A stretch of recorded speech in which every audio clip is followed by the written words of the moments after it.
Hi there and welcome back to Learn Excel with Ramon. This is the second lesson of our series, The Very Basics. So let's go ahead and I'm going to start by getting rid of this title here. And if you recall from lesson 1, we created a groceries list. So I'm just going to bring it up. It is just hidden here. Now I have it. Again, if you recall from lesson 1, we created a list with items. So I have here the items that I wanted to buy this week, and then the quantities, the unit of measurement, which is just a more explanation on exactly I'm getting from the grocery store. This is very helpful for me specifically because when my wife asks me to go and do grocery, I need to know the exact information, the exact things that I need to get. Anyways, unit price. And we just simply made the headings bold, and we also adjusted the column width. If you recall, we had some of the information not showing properly within the cell, and I just went right in between the two columns, in this case A and B, and as soon as I saw that four-way arrow there, that cross symbol there, I double-clicked on it, and then it expanded and it auto-fit my information. So that's all we did in lesson 1. Just created a list with everything that we needed with the prices. And what I want to do now is to show you how to do some basic calculations and basic formatting.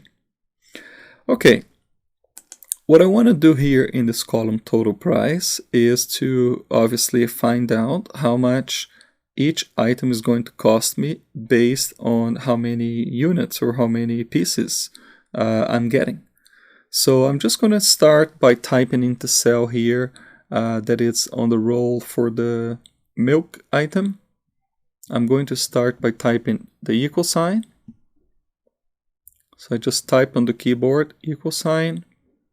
And what I want to do now is just want to go and pick up that information there. I want to equal the quantity, which is in B2. So equals 1 in this case. Number 1 in cell B2 times. Now, times in Excel, it's not an X. It's the asterisk symbol. So that symbol is normally on your keyboard with the number 8. You have to access it by pressing the Shift key on your keyboard. So you want to do B2 times the unit price, which is in D2. So very simple, one number times the other. So that's the total price for my item milk. Obviously, because I'm buying only one and it costs us $4.49, the total price is $4.49. So I'm going to do that again for the cheese item, and just so we can reinforce the learning here. So equal.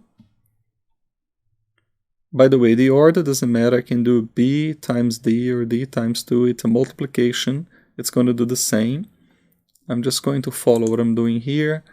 Equals B3, which is the quantity, times asterisk times 577. Now, notice that I'm not typing the values. I'm just working with the contents of the cells. Right? I don't want to type the number again. I'm just multiplying one cell by the other. Enter. Once again, 1 times 577, 577. Now, I'm not going to do this individually for each one of them. Imagine you have a list of 200 things. I don't have to do it. So once I worked on these functions here, I can simply replicate the calculation.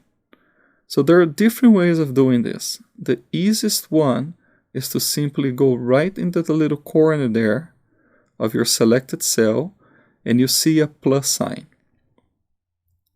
If you double click right there, Excel will automatically do the same calculation for each row all the way down to the point where you actually have information. So it ends right here, row 12, Delicio frozen pizza. So the calculation went all the way down there.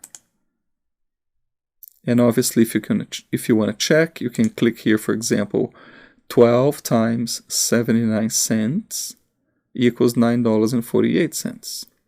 So it simply applied the same calculation using the same columns, B and D, to your list. Cool. Okay, so let's work a little bit on the aesthetics here and also on just, putting the right format into the numbers. These numbers, when you first start working with Excel, it has a general format. It's a default general format. I know, however, that this is about a dollar value. It's about pricing. So I can simply select the region of which I wanted to apply the format. And in this particular case, I want to apply this format here. Accounting number format. Format as dollars or euros or the currency. It will show the dollar sign. So I simply select the area or the numbers that I want to apply that format to, and I click on that sign.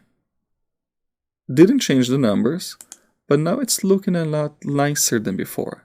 I can tell it's a pricing, it's a number, it's a pricing number, it's an accounting number, and I can see it's about the money that I'm going to spend. So it's a different formatting than just having the crude number there.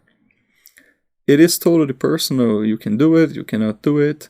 In most cases, when you're creating a nice report, you want to make sure that you're showing the right formatting for the prices. And then the last thing that I want to do here is to do the summation of the grand total. So I know the total pricing for each item, but I want to make sure how much my list is going to cost. So I'm going to place that summation right at the bottom here. In fact, let's write here total. Let's make that bold. And then let's do that calculation. Once again, Excel has different ways of doing things to achieve the same result. I'm going to show you the simplest way of doing a summation. You click on the cell that you want that summation to show up, the calculation to be done. And Excel already has a setup, a predefined auto sum button, which is right up here. Auto sum. And all I want to do is click on that button there. And as you can see, it has already selected all the numbers that I want to be summed up. Now, it's very important that sometimes if you have a bad spreadsheet, sometimes if you're not actually working with the full set of information you have available, you want to make sure that it is selecting the numbers that you actually want to sum up. In this case, it is. It's a very clean spreadsheet, so those are the numbers that I wanted to be summed up. And in that case, I'm going to hit enter, and then the number 6291 comes at the bottom. I'm going to make that bold as well. And that is my well-formatted groceries list with some basic calculation, showing me the total price per unit or per item, and then the grand total of the groceries list. So that's it for now. In the next lesson, I'm going to show you some more formatting and also start working with indexing. We're going to put some taxes to these prices by using different methods. I hope you've learned something here today, and I hope to see you in the next lesson.